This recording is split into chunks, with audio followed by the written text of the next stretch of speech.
City Ravi Lakshmi Hebbalkar ಫೈಟಿಗೆ ರಾಜಕೀಯ ತಿರುವು ಸಿಗ್ತಾ ಇದೆ. ಪ್ರಕರಣದ ಮೈಲೇಜ್ ಅನ್ನ ಪಡೆಯೋದಕ್ಕೆ ಪ್ಲಾನ್ ಮಾಡಿದ್ದಂತ ಸಿಟಿ ರವಿ ಬೆಳಗಾವಿ ಚಲೋ ವಿಚಾರವನ್ನ ಸಿಟಿ ರವಿ ಪ್ರಸ್ತಾಪ ಮಾಡಿದ್ರು. ಸಿಟಿ ರವಿ ಲಕ್ಷ್ಮಿ ಹೆಬ್ಬಾಳ್ಕರ್ ನಡುವಿನ ಫೈಟ್ ರಾಜಕೀಯ ತಿರುವನ್ನ ಪಡೆದುಕೊಳ್ತಾ ಇದೆ. ಈ ಪ್ರಕರಣದ ಮೈಲೇಜ್ ಅನ್ನ ಪಡೆಯೋದಕ್ಕೆ ಸಿಟಿ ರವಿ ಪ್ಲಾನ್ ಮಾಡಿದ್ರು. ಬೆಳಗಾವಿ ಚಲೋಗಾಗಿ ಪ್ಲಾನ್ ಮಾಡಿದ್ರು ಸಿಟಿ ರವಿ. ಈ ವಿಚಾರವನ್ನ ಪ್ರಸ್ತಾಪ ಮಾಡಿದ್ರು. ಸಿಟಿ ರವಿ ಬೆಳಗಾವಿ ಯಾತ್ರೆಗೆ ಬಿಜೆಪಿಯಲ್ಲೇ ಅಪಸ್ವರಾಯಿತು.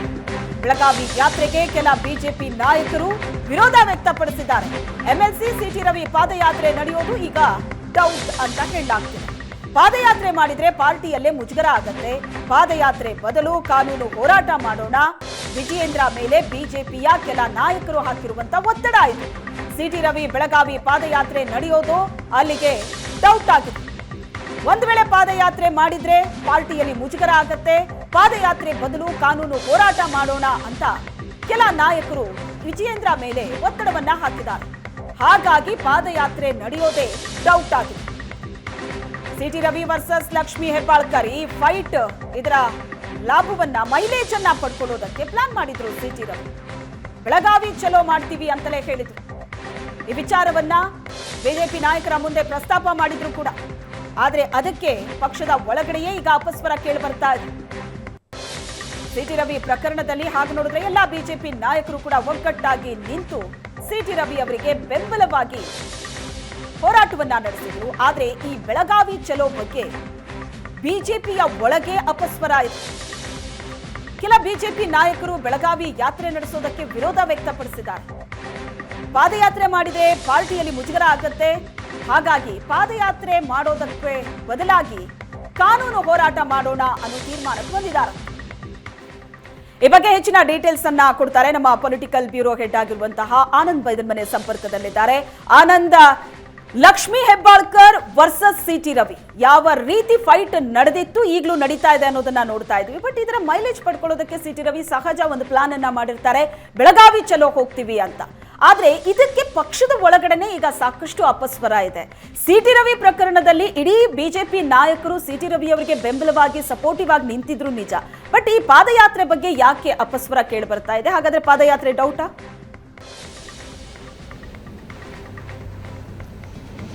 ಶ್ವೇತಾ, ವಿಧಾನ ಪರಿಷತ್ ಸಭಾಂಗಣದ ಒಳಗಡೆ ಸಿಟಿ ರವಿ ವ್ಯಕ್ತಪಡಿಸಿದ್ದಾರೆ ಅನ್ನಲಾಗಿರ್ತಕ್ಕಂಥ ಹೇಳಿಕೆ ಏನಿದೆ, ಇದು ಪಕ್ಷದ ನಾಯಕರಿಗೆ ಬಹಳ ಸ್ಪಷ್ಟವಾಗಿರ್ತಕ್ಕಂಥ ಅಭಿಪ್ರಾಯಗಳು ಇರುವ ಹಾಗೆ ಕಾಣ್ತದೆ. ಯಾಕೆಂತಂದರೆ ಸಿಟಿ ರವಿ ವ್ಯಕ್ತಪಡಿಸಿರ್ತಕ್ಕಂಥ ಅಂದರೆ ಅವ್ರು ಹೇಳಿರ್ತಕ್ಕಂಥ ಏನು ಪದ ಇತ್ತು, ಈ ಪದದ ಬಗ್ಗೆ ಬಿ ಜೆ ಪಿಯ ಬಹುತೇಕ ನಾಯಕರಿಗೆ ಗೊತ್ತಿದೆ. ಅಂದರೆ ಹೇಳಿದ್ದಾರೆ ಅಥವಾ ಹೇಳಿಲ್ಲ ಅಂತಕ್ಕಂಥ ಬಗ್ಗೆ ಒಂದು ಸ್ಪಷ್ಟವಾದ ಅಭಿಪ್ರಾಯ ಪಕ್ಷದ ಒಳಗಡೆ ಇದೆ.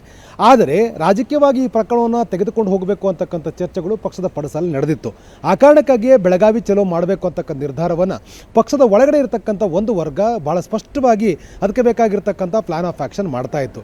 ಆದರೆ ಪಕ್ಷದ ಅಧ್ಯಕ್ಷರಾಗಿರುವಂಥ BY ವಿಜೇಂದ್ರ ಅವರಿಗೆ ಪಕ್ಷದ ಹಿರಿಯ ನಾಯಕರನ್ನು ಒಳಗೊಂಡಿರತಕ್ಕಂಥ ಒಂದು ವರ್ಗ ಭಾಳ ಸ್ಪಷ್ಟವಾಗಿ ಹೇಳಿದೆ, ಈ ಪ್ರಕರಣವನ್ನು ಈ ರೀತಿಯಾಗಿರುವ ರಾಜಕೀಯವಾಗಿ ತೆಗೆದುಕೊಂಡು ಹೋಗ್ತಕ್ಕಂಥ ಸೂಕ್ತ ಅಲ್ಲ, ಬದಲಾಗಿ ಇದನ್ನು ಕಾನೂನಾತ್ಮಕವಾಗಿ ಎದುರಿಸ್ತಕ್ಕಂಥ ಸೂಕ್ತ. ಕಾನೂನಾತ್ಮಕವಾಗಿ ಎದುರಿಸಿದ್ರೆ ಸಹಜವಾಗಿ ಜಯ ಸಿಕ್ಕತ್ತೆ ಅಂತಕ್ಕಂಥದ್ದು BJP ಒಳಗಿರ್ತಕ್ಕಂಥ ಒಂದು ಪ್ರಬಲವಾಗಿರ್ತಕ್ಕಂಥ ಹಿರಿಯ ನಾಯಕರುಗಳ ಅಭಿಪ್ರಾಯವಾಗಿರುವಂಥ ಕಾರಣಕ್ಕಾಗಿ ಸಿಟಿ ರವಿಯವರ ಪ್ರಕರಣ ಸಂಬಂಧಪಟ್ಟ ಹಾಗೆ ಒಂದು ಬೆಳಗಾವಿ ಚಲೋ ಮಾಡಬೇಕು ಅಂತೇಳಿ ಪ್ರಯತ್ನ ನಡೆದಿತ್ತು. ಅದು ನಡೀತಕ್ಕಂಥ ಬಹುತೇಕ ಡೌಟ್. ಯಾಕೆಂತಂದರೆ ಸದನದ ಒಳಗಡೆ ಯಾವ ಅಭಿಪ್ರಾಯ ವ್ಯಕ್ತವಾಗಿದೆ ಅನ್ನೋದ್ರ ಬಗ್ಗೆ ಅಭಿಪ್ರಾಯಗಳು, ಭಿನ್ನವಾದ ಅಭಿಪ್ರಾಯಗಳು ರಾಜಕೀಯವಾದಲ್ಲಿ ಇದ್ದರೂ ಕೂಡ BJP ನಾಯಕರಿಗೆ ಭಾಳ ಸ್ಪಷ್ಟವಾಗಿ ಗೊತ್ತಿದೆ ಏನು ನಡೆದಿದೆ ಅಂತಕ್ಕಂಥದ್ದು. ಹಾಗಾಗಿ ಇದನ್ನು ರಾಜಕೀಯವಾಗಿ ತೆಗೆದುಕೊಂಡು ಹೋಗ್ತಕ್ಕಂಥದ್ದು ಸೂಕ್ತ ಅಲ್ಲ. ಬದಲಾಗಿ ಸಿಟಿ ರವಿಯವ್ರನ್ನ ಅರೆಸ್ಟ್ ಮಾಡಿ ರಾತ್ರಿಡೀ ಅವರು ನಡೆಸ್ಕೊಂಡಿರ್ತಕ್ಕಂಥ ರೀತಿಗಳು ಮತ್ತು ಅವ್ರ ಮೇಲೆ ಸಹಜವಾಗಿ ಗಾಯಗಳಾಗಿರ್ತಕ್ಕಂಥದ್ದು, ಇವೆಲ್ಲವೂ ಕೂಡ ಬೇರೆ ಬೇರೆ ರೀತಿಯಾಗಿರ್ತಕ್ಕಂಥ ಒಂದು ಪರಿಣಾಮಗಳು ಬೀರ್ತದೆ. ಆ ಕಾರಣಕ್ಕಾಗಿಯೇ ಬಹಳ ಸ್ಪಷ್ಟವಾಗಿ ಕಾನೂನಾತ್ಮಕವಾದ ಹೋರಾಟ ಮುನ್ನಡೆಸ್ತಕ್ಕಂಥ ಸೂಕ್ತ, ಬದಲಾಗಿ ಇದು ರಾಜಕೀಯವಾಗಿ ಮಾಡೋ ಸೂಕ್ತ ಅಲ್ಲ ಅಂತಕ್ಕಂಥ ಅಭಿಪ್ರಾಯ ವ್ಯಕ್ತವಾದಂಥ ಹಿನ್ನೆಲೆಯಲ್ಲಿ ಈಗ ಕಾನೂನು ಸಮರಕ್ಕಷ್ಟೇ ಮುಂದಾಗ್ತಾ ಇದ್ದಾರೆ. ಹಾಗಾಗಿ ಬೆಳಗಾವಿ ಚಲೋ ನಡೆಯುವುದಿಲ್ಲ. ಎಸ್, ಥ್ಯಾಂಕ್ ಯು ಆನಂದ್, ನಿಮ್ಮೆಲ್ಲ ಡೀಟೇಲ್ಸ್ಗೆ. ಬೆಳಗಾವಿಯಲ್ಲಿ ಕಾಂಗ್ರೆಸ್ ಅಧಿವೇಶನ ಶತಮಾನೋತ್ಸವದ ಸಂಭ್ರಮ. ಈಗ ಗಾಂಧಿ ಭಾರತ್ ಹೆಸರಿನಲ್ಲಿ ಕಾಂಗ್ರೆಸ್ ಅಧಿವೇಶನವನ್ನ ಮಾಡ್ತಾ ಇದೆ. ಮಹಾತ್ಮ ಗಾಂಧೀಜಿ ಅವರ ಅಧ್ಯಕ್ಷತೆಯಲ್ಲಿ 100 ವರ್ಷದ ಹಿಂದೆ ನಡೆದಿದ್ದ ಕಾಂಗ್ರೆಸ್ ಮಹಾ ಅಧಿವೇಶನದ ಶತಮಾನೋತ್ಸವದ ಸಂಭ್ರಮಕ್ಕೆ ಕುಂದಾನಗರಿ ಬೆಳಗಾವಿಗ ಸಜ್ಜಾಗಿದೆ. ವಾರದ ಹಿಂದಷ್ಟೇ ಚಳಿಗಾಲದ ಅಧಿವೇಶನ ಮುಕ್ತಾಯಗೊಂಡಿದ್ದು ಇವತ್ತು ಕಾಂಗ್ರೆಸ್ ಅಧಿವೇಶನಕ್ಕೆ ಈಗ ಬೆಳಗಾವಿ ಸಜ್ಜಾಗಿದೆ. ಐತಿಹಾಸಿಕ ಕಾರ್ಯಕ್ರಮ. ಇವತ್ತು ಮತ್ತು ನಾಳೆ ಬೆಳಗಾವಿಯಲ್ಲಿ ಕಾಂಗ್ರೆಸ್ ಅಧಿವೇಶನ ನಡೆಯುತ್ತೆ. ಅಧಿವೇಶನದಲ್ಲಿ ಸೋನಿಯಾ ಗಾಂಧಿ, ರಾಹುಲ್ ಗಾಂಧಿ, ಪ್ರಿಯಾಂಕಾ ಭಾಗಿಯಾಗ್ತಾರೆ. ಸಿಪೇಡ್ ಕಾಲೇಜು ಮೈದಾನದಲ್ಲಿ ನಾಳೆ ಬೃಹತ್ ಸಮಾವೇಶ ಇದೆ. ಜೈ ಬಾಪು, ಜೈ ಭೀಮ್, ಜೈ ಸಂವಿಧಾನ್ ಹೆಸರಿನಾಡಿ ಸಮಾವೇಶ ನಡೆಯುತ್ತೆ.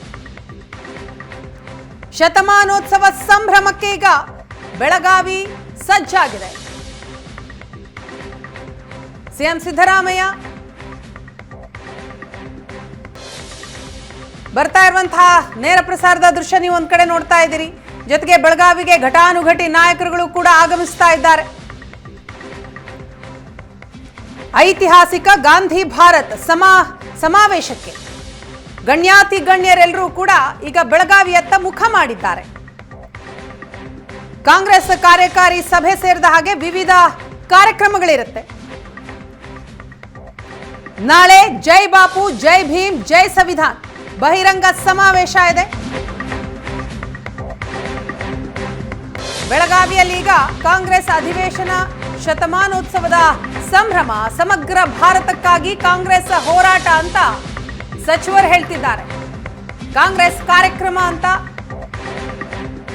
ಬಿಜೆಪಿ ಪಾಟೀಲ್ ಅವರು ಟಾಂಗ್ ಕೊಟ್ಟಿದ್ದಾರೆ. ನಮ್ಮ ಭವ್ಯ ಇತಿಹಾಸ ಯುವ ಪೀಳಿಗೆಗೆ ತಿಳಿಸಬೇಕಾಗಿದೆ. ನಮ್ಮೆಲ್ಲ ಹೋರಾಟಗಾರರಿಗೆ ನಮನ ಸಲ್ಲಿಸೋದಕ್ಕೋಸ್ಕರವೇ ಈ ಕಾರ್ಯಕ್ರಮ ಅಂತ ಬೆಳಗಾವಿಯಲ್ಲಿ ಸಚಿವ ಎಂಬಿ ಪಾಟೀಲ್ ಹೇಳಿಕೆ ಕೊಟ್ಟಿದ್ದಾರೆ.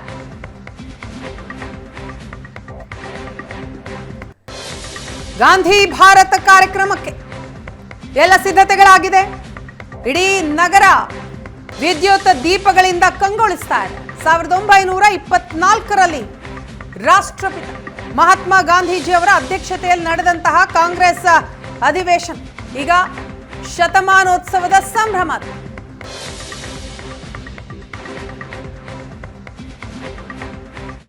1924ರ ಗಾಂಧೀಜಿ ನೇತೃತ್ವ ವಹಿಸಿದಂಥ ಕಾಂಗ್ರೆಸ್ ಅಧಿವೇಶನಕ್ಕೆ ಶತಮಾನೋತ್ಸವದ ಸಂಭ್ರಮ. ಹೀಗಾಗಿ ಆ ಒಂದು ಇತಿಹಾಸವನ್ನು ಮರುಕಳಿಸುವ ರೀತಿಯಲ್ಲಿ ಬೆಳಗಾವಿಯಲ್ಲಿ ಕಾಂಗ್ರೆಸ್ ಅಧಿವೇಶನವನ್ನು ನಡೆಸ್ತಾ ಇದೆ. ನಮ್ಮ ಜೊತೆಗೆ ಮಾತನಾಡಲಿಕ್ಕೆ ಸಚಿವರಾದಂಥ ಎಂಬಿ ಪಾಟೀಲ್ ಅವರಿದ್ದಾರೆ.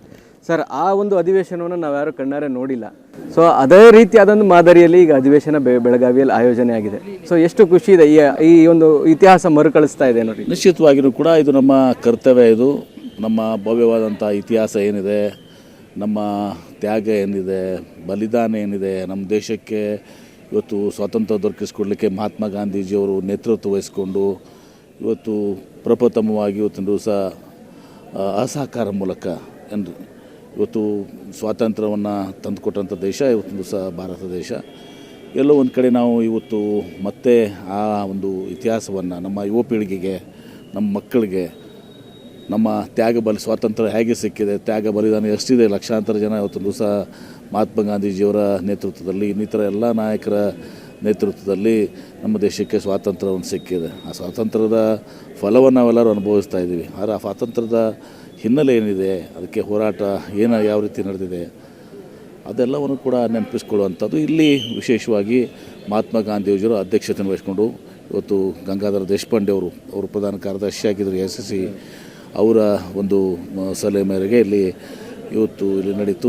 ಸ್ವಾತಂತ್ರ್ಯೋತ್ಸವಕ್ಕಾಗಿ ನಡೆದಂಥ ಅಧಿವೇಶನ ಇದು. ಸೊ ಈಗ ಕಾಂಗ್ರೆಸ್ ಯಾವ ಹೋರಾಟ ಮಾಡಬೇಕಾಗಿದೆ ಈಗ? ಯಾಕಂದರೆ ಸಂವಿಧಾನದ ಅಪಾಯ ಇದೆ ಅಂತ ಹೇಳ್ತೀವಿ, ಪ್ರಜಾಪ್ರಭುತ್ವಕ್ಕೆ ಧಕ್ಕೆ ಬರ್ತಾ ಇದೆ ಅಂತ ತಾವು ಟೀಕೆ ಮಾಡ್ತಾ ಇರ್ತೀರಿ. ಸೊ ಯಾವ ಹೋರಾಟಕ್ಕಾಗಿ ಇವತ್ತು ಅಧಿವೇಶನ ಮಾಡಬೇಕು? ಸಮಗ್ರ ಭಾರತ ಇರಬೇಕು. ಇಲ್ಲಿ ನಮ್ಮ ಹಿರಿಯರ ಕಲ್ಪನೆ ಇವತ್ತು ಒಂದು ಜಾತ್ಯತೀತ ರಾಷ್ಟ್ರ, ಸೆಕ್ಯುಲರ್ ಪ್ರಿನ್ಸಿಪಲ್ಸ್ ಮೇಲೆ ಸರ್ವರಿಗೂ ಸಮಬಾಳು ಸಮಪಾಲು ಅಂತೇಳಿ ಇವತ್ತು ಏನು ಮಾಡಿದರು. ಇವತ್ತು ಸಮಾನತೆ ಏನಿದೆ, ನಮ್ಮ ಸಂವಿಧಾನ ಹೇಳಿದೆ. ಅಷ್ಟೇ ಅಲ್ಲ, ಇವತ್ತು ಸಹ ನಮ್ಮ ದೇಶ ವಿಭಜನೆ ಆದಾಗ, ಪಾಕಿಸ್ತಾನ ಒಂದು ದೇಶ ಆದಾಗ ಬಹುತೇಕ ಮುಸ್ಲಿಂ ರಾಷ್ಟ್ರ ಆಯಿತು. ಇಲ್ಲಿ ನಮ್ಮವರು ಕೂಡ ಆ ಕಲ್ಪನೆ ಮಾಡ್ಬೋದಾಗಿತ್ತು.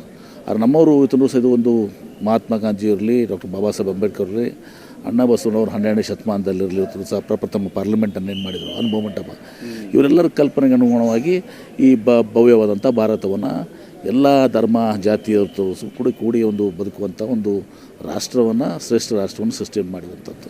ಸರಿ, ಪಕ್ಷಾತೀತ ಕಾರ್ಯಕ್ರಮ ಆಗಬೇಕಾಗಿತ್ತು, ಇದು ಬರೀ ಕಾಂಗ್ರೆಸ್ ಪಕ್ಷದ ಕಾರ್ಯಕ್ರಮ ಆಗಿದೆ ಅನ್ನುವಂಥ ಟೀಕೆಗಳು ವ್ಯಕ್ತವಾಗ್ತಾ ಇದೆ. ನೋಡಿ, ಅವರು ಬಂದು ಯಾವತ್ತಾದರೂ ಅವರು ಮಾಡಬೇಕಾಗಿತ್ತಲ್ಲ, ಅವ್ರಿಗೂ ಬೇಕಷ್ಟು ಅವಕಾಶಗಳಿತ್ತಲ್ಲ. ಅವ್ರು ಬೇಕಾದಷ್ಟು ಅವಕಾಶಗಳಿತ್ತಲ್ಲ. ಇವರು BJP ಅವ್ರಿಗೆ ಇದು ನೆಪ ಹೇಳೋಕ್ಕೆ ಅವ್ರು, ಯಾಕಂದರೆ ಅವ್ರು ತಾವೇ ಒಪ್ಕೊಂಡ್ಬಿಟ್ಟಿದ್ದಾರೆ. ಬೇಲ್ ಸಂತೋಷ್ ಹೌದು ನಾವು ಸ್ವಾತಂತ್ರ್ಯ ಹೋರಾಟನ ಪಾಲ್ಗೊಂಡಿಲ್ಲ ಅಂತೇಳಿ ಬೇಲ್ ಸಂತೋಷ್ ಅವರು ಒಪ್ಕೊಂಡ್ಬಿಟ್ಟಿದ್ದಾರೆ ಮೊನ್ನೆ. ಇದು MB ಪಾಟೀಲ್ ಅವರ ಮಾತು.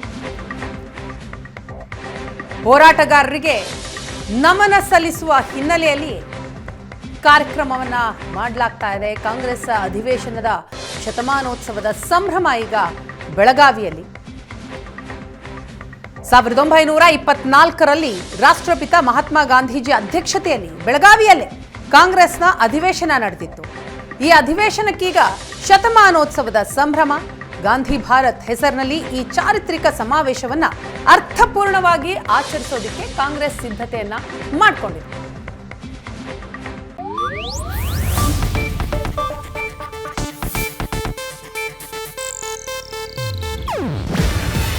ಇದು ಏಷ್ಯಾನೆಟ್ ನ್ಯೂಸ್ ನೆಟ್ವರ್ಕ್ ಪ್ರಸ್ತುತಿ.